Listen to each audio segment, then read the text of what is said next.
नमस्कार। आज की कहानी एक शिक्षाप्रद कहानी है, अवसर की पहचान। एक बार एक ग्राहक चित्रों की दुकान पर गया।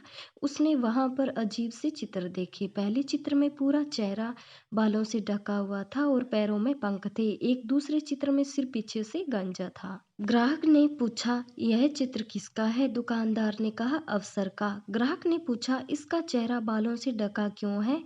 दुकानदार ने कहा, क्योंकि अक्सर जब अवसर आता है तो मनुष्य उसे पहचानता नहीं है। ग्राहक ने पूछा, और इसके पैरों में पंख क्यों हैं? दुकानदार ने कहा, वह इसलिए कि यह तुरंत वापस भाग जाता है। यदि इसका उपयोग न हो तो यह तुरंत उड़ जाता है। ग्राहक ने पूछा, और यह दूसरे चित्र में पीछे से गंजा सिर किसका है? दुकानदार ने कहा, यह भी अवसर का है। यदि अवसर को सामने से ही बालों से पकड़ लेंगे तो वह आपका है।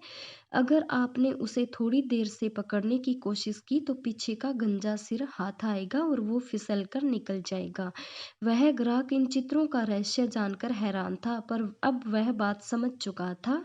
अपने कई बार दूसरों को ये कहते हुए सुना होगा या खुद भी कहा होगा कि हमें अवसर ही नहीं मिला, लेकिन ये अपनी जिम्मेदारी से भागने का एक बहाना है। रियल में भगवान ने हमें ढेरों अवसर के बीच जन्म दिया है। अवसर हमेशा हमारे सामने से आते जाते रहते हैं, पर हम उसे पहचान नहीं पाते या पहचानने में देर कर देते हैं।